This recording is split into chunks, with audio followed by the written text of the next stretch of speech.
started singing loud upon the bar, with the laughing from the crowd. You said we sounded better than Garth. You're driving me crazy, you're driving me wild, but you were a hell of a ride. The places you take me were fun for a while. We laughed until we cried, and through it all, Mr. Alcohol, you lied. Hey folks, Mike here with the Be Venturous record team. I'm sitting here with singer-songwriter Wayne Warner and Juanito Lee, the head of promotions. Today we are going to be talking about Mr. Alcohol. The title of this episode's The Story Behind Mr. Alcohol. So Wayne, I understand this song means a lot to you because of your own sobriety. So let's start by asking you how you came about writing this song.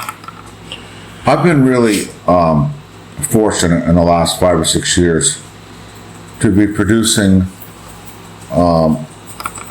several new up-and-coming singers, as well as to have over 40 of my songs recorded by these great artists. And a couple of months ago, that's how quick this has come together. A couple of months ago, I was getting ready to go into the studio with some artists to record a session.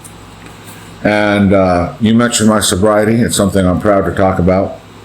A friend of mine called me from Vermont and said, "When's the last time you've been to a meeting?" And I guess they sensed that probably I needed one. So I went to a meeting within an hour after that.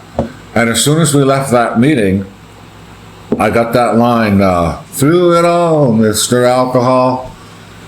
Well, I wrote that song that night, and I had no intentions of recording on that trip in the studio, but I brought it in, and I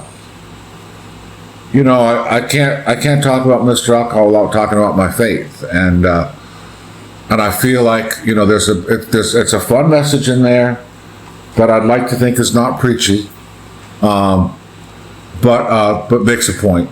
And so I felt like it's been a long time since I call him WW, since WW has put out a record, and I've always been known for taking too long, actually, most of the time, which has been a real problem for most of my teams. But I just felt like, I guess that just inspired me, that particular song. Even though I've been cutting a lot of songs, that song inspired me to say, okay, let's roll. So, I feel like this is a project that's bigger than I. And whether 10 people hear it or 10 million people hear it, I feel like the ones that are meant to will. Mm-hmm. And it's always been about cause over applause for me. And I'm really excited that this time out,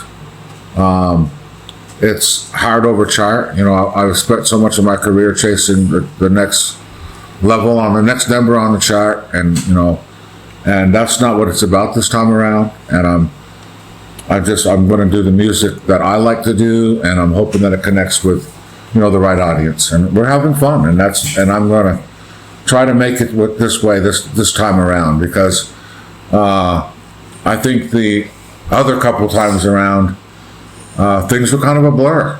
Things happen fast, and we didn't know where we were half the time, and it was hard to live in the moment. You always had to think about the next show or the next song or the next recording session.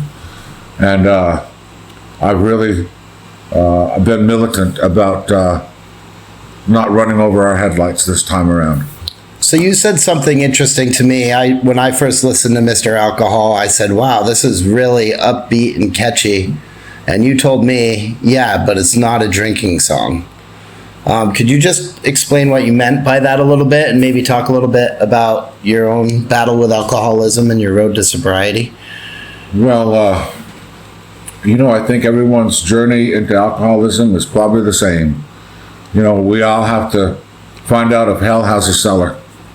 And most of us find out that it does, and we furnish the place. So glad that for me, I found the way out of there. And no, the song to me, I just wanted it to be a sing-along, fun song with a message in there for those who happen to pick up on it. You know what I mean? I'll always have a special place in my heart for addicts because I am one and I understand our battle. And the last thing I wanted and they want is to be preached to. And that's not what I wanted the song to be. But again, there is a message in there, and hopefully they'll think about it and laugh about it at the same time. So Juanita, you were his road manager when he was on tour. What can you tell us about his alcoholism? I can tell you that I saw his alcoholism start back when we were performing here at our local dance hall. Wayne at that time was the lead singer, and everybody was always bringing up drinks to Wayne, handing him a drink on stage. Well, not wanting to be rude, Wayne would take the drink and down it, and then it just started to become more and more and more. It had nothing to do with not wanting to be rude. I wanted that drink. Well, that's what I saw that becoming a problem. As far as out on the road. Wait a minute, I just want to back up right there for 1 second. Let's talk about, we're going to tell the truth here. Okay. Juanita was my duet partner on that stage, and the more I drank, the better she sounded. And the more you drank, the more I had to cover for the last bit of your songs. All right. So that worked out really well. Okay, you were saying. Yeah. By the time that we went out on the road, thank God Wayne had sobered up, because if he was still drinking and the jerk, and that's being very kind. We never would have had, any kind of success had I not, Exactly. Gotten a hold of it, and I certainly wouldn't have enjoyed it, and so no, I'm glad I got a chance to experience what I could. I always say you can never get a now back, and there was a lot of nows that we missed then because, again, things happen just so quick, and I wish I could have some of those nows back. Yeah, still looking back. In fact, we were just looking through some of the old files that we have that I've not looked at since recording them just in the last couple weeks, and neither one of us remember doing them. Yeah, that's true. Everything happened so fast, and just now we're being able to reflect on it and say, wow, we did that. So Don't even remember it. So Wayne, you've adopted 3 children. How have your children affected your sobriety? Oh, they are my sobriety. I think almost any man void of health issues can become a father. It was my goal to be a dad. And of course, there's no way you can be a dad when you're passed out in the hallway. So until I found my higher power in the rooms of Alcoholics Anonymous, they were and remain a big part of that higher power. And finally, what message could you send to people that are looking to get clean or sober, but maybe haven't taken that step yet? Oh, that's simple. They got to know they're worth it. I have found, and I'm sure I'll get some pushback for this. I'm so proud to be an alcoholic and addict. I found that they are the most passionate people I've ever met. Passionate, overabundance of intelligence.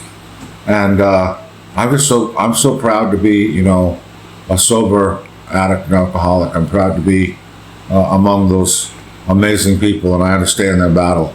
But they need to know they're worth it, and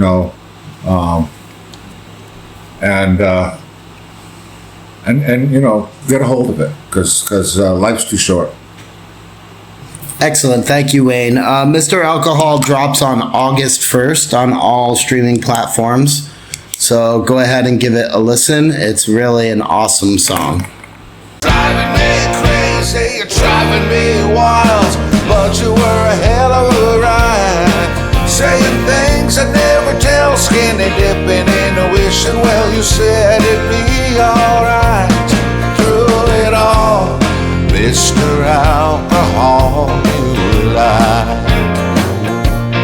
Through it all, Mr. Alcohol, you lied. It's our last call, Mr. Alcohol.